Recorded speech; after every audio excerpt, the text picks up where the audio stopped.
नमस्कार साथियों, आज की क्लास में आप सबका हार्दिक स्वागत है। साथियों, आज की क्लास में हम हिंदी साहित्य से संबंधित महत्वपूर्ण प्रश्नों पर विस्तृत चर्चा करेंगे, जो सभी परीक्षाओं के लिए अत्यंत उपयोगी है। आइए हम आज की क्लास को शुरू करते हैं। हमारा आज का पहला प्रश्न है, हिंदी साहित्य की भूमिका किसका इतिहास ग्रंथ है? आपके पास ऑप्शन है रामचंद्र शुक्ल, रामकुमार वर्मा, हजारी प्रसाद द्विवेदी या शिव सिंह सेंगर। तो साथियों, इसका सही आंसर क्या होगा? आपको बताना है कि हिंदी साहित्य की भूमिका किसका इतिहास ग्रंथ है और साथ में इसका रचना काल भी बताना है आपको। बताइए। बिल्कुल सही। जिन साथियों ने ऑप्शन नंबर 3 बताया है उनका आंसर सही है। हिंदी साहित्य की भूमिका हजारी प्रसाद द्विवेदी का इतिहास ग्रंथ है और इसका रचनाकाल 1940 ईस्वी है। हमारा अगला प्रश्न है, आदिकाल को चारणकाल किसने कहा? आपको बताना है कि आदिकाल को चारणकाल की संज्ञा किसने दी है। आपके पास ऑप्शन है रामविलास शर्मा, मिश्र बंधु, गणपति चंद्रगुप्त या जॉर्ज ग्रियर्सन। तो साथियों, इसका सही आंसर क्या होगा? बताइए, आदिकाल को चारणकाल की संज्ञा किसने दी है? बिल्कुल सही। जिन साथियों ने ऑप्शन नंबर 4 बताया है उनका आंसर सही है। चारणकाल की संज्ञा जॉर्ज ग्रियर्सन ने दी है। चारणकाल का समय जॉर्ज ग्रियर्सन ने क्या माना है? संवत 700 से 1300 तक। ठीक है। हमारा अगला प्रश्न है, हिंदी में मानसलवाद के प्रवर्तक कौन है? आपके पास ऑप्शन है महावीर प्रसाद द्विवेदी, हरिवंश राय बच्चन, रामेश्वर शुक्लांचल या मुकुटधर पांडे। तो साथियों, इसका सही आंसर बताना है आपको। बताइए, इसका सही आंसर क्या होगा? हिंदी में मानसलवाद के प्रवर्तक कौन है? बिल्कुल सही। जिन साथियों ने ऑप्शन नंबर 3 बताया है उनका आंसर सही है। मानसलवाद के प्रवर्तक रामेश्वर शुक्लांचल जी हैं। अब आप लोगों के लिए एक प्रश्न है, हालावाद के प्रवर्तक कौन माने जाते हैं? बताइए, हालावाद के प्रवर्तक कौन माने जाते हैं? ये प्रश्न आप सब लोगों के लिए है। सबका आंसर आना चाहिए कमेंट बॉक्स में। ठीक है। हमारा अगला प्रश्न है, राजमती से रूठकर बिसलदेव कहाँ गए थे? आपके पास ऑप्शन है कर्नाटक, उड़ीसा, राजस्थान या उत्तर प्रदेश। तो साथियों, इसका सही आंसर क्या होगा? विसलदेव रासो की नायिका है राजमती। राजमती से रूठकर विसलदेव कहाँ गए थे? बताइए। और साथ में ये भी बताना है कि विसलदेव रासो के रचयिता का नाम क्या है। बताइए, इसका सही आंसर क्या होगा?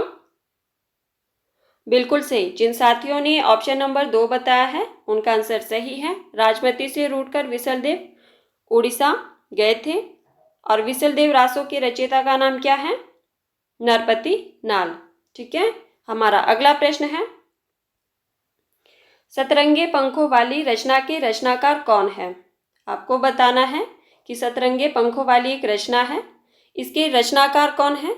आपके पास ऑप्शन है निराला, माखनलाल चतुर्वेदी, नागार्जुन या त्रिलोचन। तो साथियों, इसका सही आंसर क्या होगा? बताइए, किसकी रचना है ये?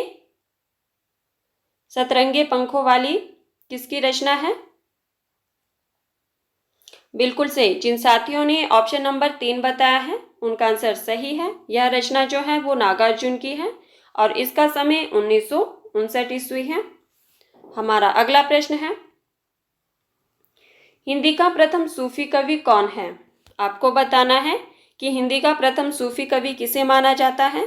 आपके पास ऑप्शन है जायसी, मुल्ला दाऊद, आलम या नारायण दास। तो साथियों, इसका सही आंसर क्या होगा? बताइए, हिंदी का प्रथम सूफी कवि कौन है? बिल्कुल सही। जिन साथियों ने ऑप्शन नंबर 2 बताया है उनका आंसर सही है। हिंदी का प्रथम सूफी कवि मुल्ला दाऊद है और इनकी एक प्रसिद्ध रचना है, उसका नाम बताइए। चंदायन। ठीक है। हमारा अगला प्रश्न है, भारतेंदु की खड़ी बोली में रचित कविताओं का संग्रह किस नाम से है? आपको बताना है कि भारतेंदु की खड़ी बोली में रचित कविताओं का संग्रह किस नाम से है। आपके पास ऑप्शन है प्रेम तरंग, प्रेम सरोवर, फूलों का गुच्छा या प्रेम माधुरी। तो साथियों, इसका सही आंसर क्या होगा? बताइए, भारतेंदु की खड़ी बोली में रचित कविताओं का संग्रह किस नाम से है? क्या होगा इसका सही आंसर?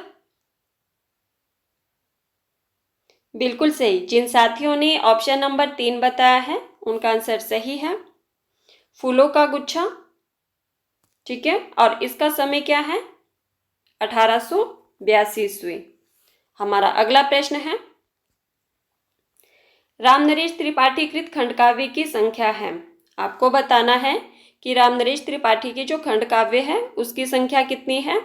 आपके पास ऑप्शन है 5, 3, 4 या 1। तो साथियों, इसका सही आंसर बताना है और साथ में नाम भी बताना है उन खंडकाव्यों के। बताइए, रामनरेश त्रिपाठी कृत खंडकाव्य की संख्या कितनी है? क्या होगा इसका सही आंसर? बिल्कुल सही। जिन साथियों ने ऑप्शन नंबर 2 बताया है उनका आंसर सही है। रामनरेश त्रिपाठी कृत 3 खंडकाव्य हैं। कौन कौन से हैं? नाम बताइए। पथिक, स्वप्न और मिलन। पथिक, स्वप्न और मिलन। हमारा अगला प्रश्न है, मेरे राम का मुकुट भीग रहा है निबंध किसका है? ये आपके पास निबंध का नाम दिया गया है। मेरे राम का मुकुट भीग रहा है किसका निबंध है? आपके पास ऑप्शन है विद्यानिवास मिश्र, निर्मल वर्मा, माखनलाल चतुर्वेदी या शरद जोशी। तो साथियों, इसका सही आंसर बताना है आपको। बताइए, मेरे राम का मुकुट भीग रहा है किसका निबंध है? ये निबंधकार का नाम बताना है आपको। बताइए। बिल्कुल सही। जिन साथियों ने ऑप्शन नंबर 1 बताया है उनका आंसर सही है। यह निबंध जो है वो विद्यानिवास मिश्र का है और इसका रचनाकाल 1974 ईस्वी है। हमारा अगला प्रश्न है, कामायनी के सर्गों का सही अनुक्रम है। आपको बताना है कि कामायनी के सर्गों का सही अनुक्रम क्या है। आपके पास ऑप्शन है काम, वासना, चिंता, आशा, चिंता, वासना, आशा, काम, वासना या चिंता, आशा, काम। तो साथियों, इसका सही आंसर बताना है आपको और साथ में ये भी बताना है कि कामायनी किसकी रचना है और इसका रचनाकाल क्या है। बताइए, कामायनी के सर्गों का सही अनुक्रम क्या होगा और कामायनी में कितने सर्ग हैं? बताइए। बिल्कुल सही। कामायनी में कुल कितने सर्ग हैं? 15 सर्ग हैं। अब आपको सही अनुक्रम बताना है। बिल्कुल सही। जिन साथियों ने ऑप्शन नंबर 4 बताया है उनका आंसर सही है, चिंता, आशा, काम।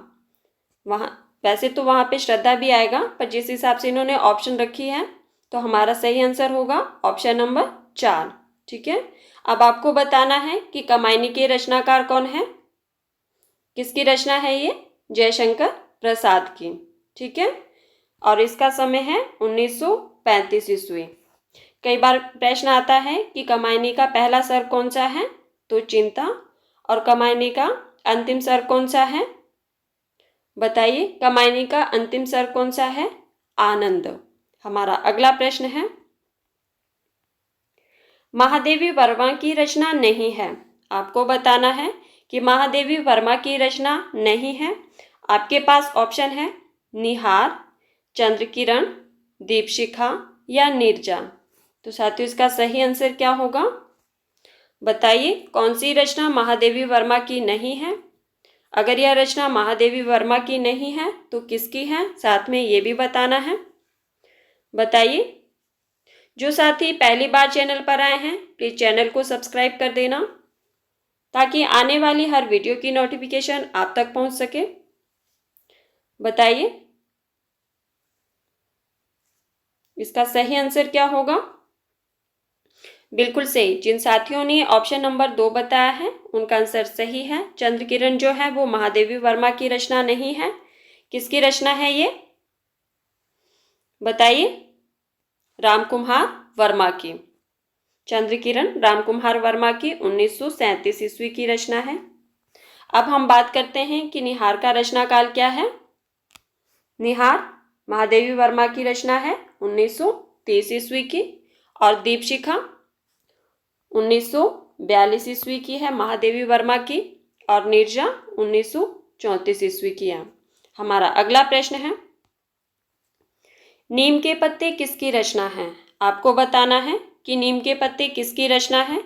आपके पास ऑप्शन है सूर्यकांत त्रिपाठी निराला, जयशंकर प्रसाद, रामधारी सिंह दिनकर या सियाराम शरण गुप्त। तो साथियों इसका सही आंसर क्या होगा? बताइए। नीम के पत्ते किसकी रचना है, और साथ में इसका रचना काल भी बताना है। बताइए इसका सही आंसर क्या होगा?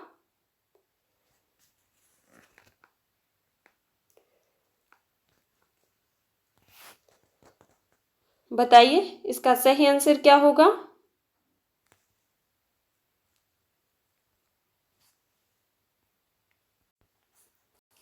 बिल्कुल सही। जिन साथियों ने ऑप्शन नंबर 3 बताया है उनका आंसर सही है। नीम के पत्ते रामधारी सिंह दिनकर की रचना है, और इसका समय 1954 ईस्वी की रचना है ये। हमारा अगला प्रश्न है, शमशेर मोर्स के कवि है किसी विजन के नहीं, यह कथन किसका है? आपके पास यह कथन दिया गया है कि शमशेर मोर्स के कवि है किसी विजन के नहीं, यह कथन किसका है? आपके पास ऑप्शन है शमशेर बहादुर सिंह, विजयदेव नारायण शाही, रामकुमार वर्मा या मलयज। तो साथियों इसका सही आंसर क्या होगा? बताइए किसका कथन है ये? बिल्कुल सही। जिन साथियों ने ऑप्शन नंबर 4 बताया है उनका आंसर सही है। यह कथन जो है वो मलयज का है। हमारा अगला प्रश्न है, कमलेश्वर का कौन सा उपन्यास भारत विभाजन पर लिखा गया है? आपको बताना है कि कमलेश्वर का कौन सा उपन्यास भारत विभाजन पर लिखा गया है। आपके पास ऑप्शन है तीसरा आदमी, सुबह दोपहर शाम, कितने पाकिस्तान या काली आंधी। तो साथियों इसका सही आंसर क्या होगा? बताइए। ये सारे उपन्यास जो है वो कमलेश्वर जी के हैं। आपको बताना है कि इनमें से कौन सा उपन्यास भारत विभाजन पर लिखा गया है, और साथ में उसका रचना काल भी बताना है आपको। बिल्कुल सही। जिन साथियों ने ऑप्शन नंबर 3 बताया है उनका आंसर सही है। कितने पाकिस्तान जो है कमलेश्वर का भारत विभाजन पर लिखा गया उपन्यास है, और इसका समय 2000 ईस्वी माना जाता है। हमारा अगला प्रश्न है, इनमें से नरेश मेहता का उपन्यास है। आपको बताना है कि इनमें से नरेश मेहता का उपन्यास कौन सा है। आपके पास ऑप्शन है एक चिथड़ा सुख, अंधेरे बंद कमरे, कोयला और आकृतियां या यह पथबंधु था। तो साथियों इसका सही आंसर क्या होगा? इनमें से नरेश मेहता का उपन्यास कौन सा है? बताइए। बिल्कुल सही। जिन साथियों ने ऑप्शन नंबर 4 बताया है उनका आंसर सही है। यह पथबंधु था नरेश मेहता का उपन्यास है, और इसका समय क्या माना जाता है? 1962 ईस्वी। अब हम बात करते हैं कि एक चिथड़ा सुख यह किसका उपन्यास है। बताइए। एक चिथड़ा सुख निर्मल वर्मा का है, 1979 ईस्वी का। अंधेरे बंद कमरे, बताइए ये किसका उपन्यास है? अंधेरे बंद कमरे, ये तो हमने कई बार चर्चा की है इस पर। बताइए। बिल्कुल सही। अंधेरे बंद कमरे इसका उपन्यास है, मोहन राकेश का है, 1961 ईस्वी का। कोयला और आकृतियां, इसके रचनाकार कौन है? कोयला और आकृतियां लक्ष्मीकांत वर्मा का है, 1970 ईस्वी का। हमारा अगला प्रश्न है, द्विवेदी युग की विशेषता नहीं है। आपको बताना है कि इनमें से द्विवेदी युग की विशेषता नहीं है। आपके पास ऑप्शन है मानवतावाद, रूढ़ि विद्रोह, रहस्यवाद, इतिवृत्तात्मकता। तो साथियों इसका सही आंसर बताना है आपको। द्विवेदी द्विवेदी युग की विशेषता नहीं है वो बताना है आपको, कौन सी नहीं है और किस युग की विशेषता है वो, साथ में ये भी बताइए। साथियों, जो पहली बार चैनल पर आए हैं चैनल को सब्सक्राइब कर देना और अगर वीडियो पसंद आए तो वीडियो को लाइक कर देना और ज़्यादा से ज़्यादा शेयर कर दीजिए। बताइए इसका सही आंसर क्या होगा। बिल्कुल सही, जिन साथियों ने ऑप्शन नंबर 3 बताया है उनका आंसर सही है। द्विवेदी युग की विशेषता नहीं है तो कौन सी नहीं है, रहस्यवाद। ठीक है, यह किस युग की विशेषता है, छायावाद की।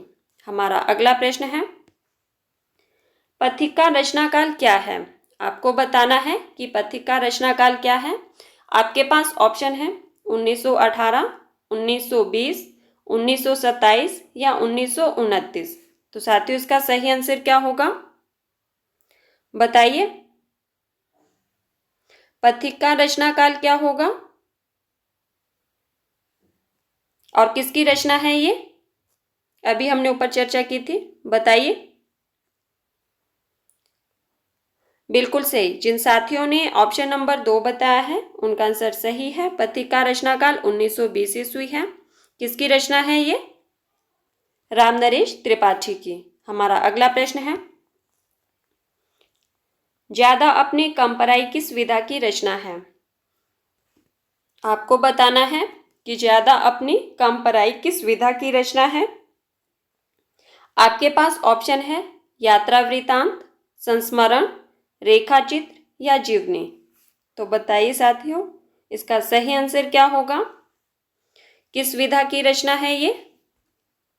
ज्यादा अपनी कम पराई की विधा बतानी है आपको और साथ में इसके रचनाकार का नाम भी बताना है।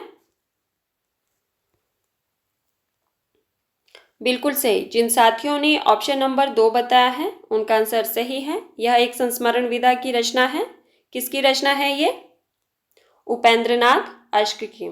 ठीक है, किसकी रचना है ये, उपेंद्रनाथ अश्क की है, 1959 ईस्वी की। हमारा अगला प्रश्न है, अपोलो का रथ के रचनाकार हैं। आपको बताना है कि अपोलो का रथ एक रचना है, इसके रचनाकार कौन है। आपके पास ऑप्शन है अस्कर वजाहत, धर्मवीर भारती, राजेंद्र अवस्थी या श्रीकांत वर्मा।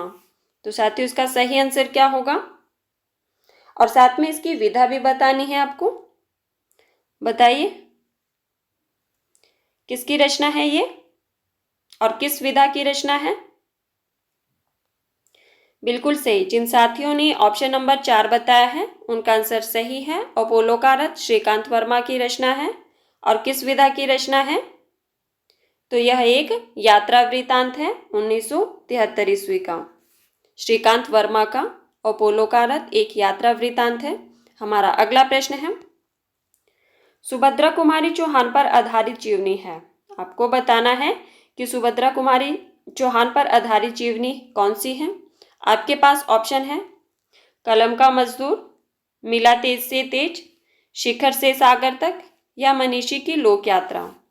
तो साथियों इसका सही आंसर बताना है आपको, बताइए। सुभद्रा कुमारी चौहान पर आधारित जीवनी का नाम बताना है और साथ में उसके रचनाकार का नाम भी बताना है। बताइए इसका सही आंसर क्या होगा। बिल्कुल सही, जिन साथियों ने ऑप्शन नंबर 2 बताया है उनका आंसर सही है। मिला तेज से तेज सुभद्रा कुमारी चौहान पर आधारित जीवनी है और इसके रचनाकार का नाम क्या है। बिल्कुल सही, सुधा चौहान, जो कि सुभद्रा कुमारी चौहान की बेटी है।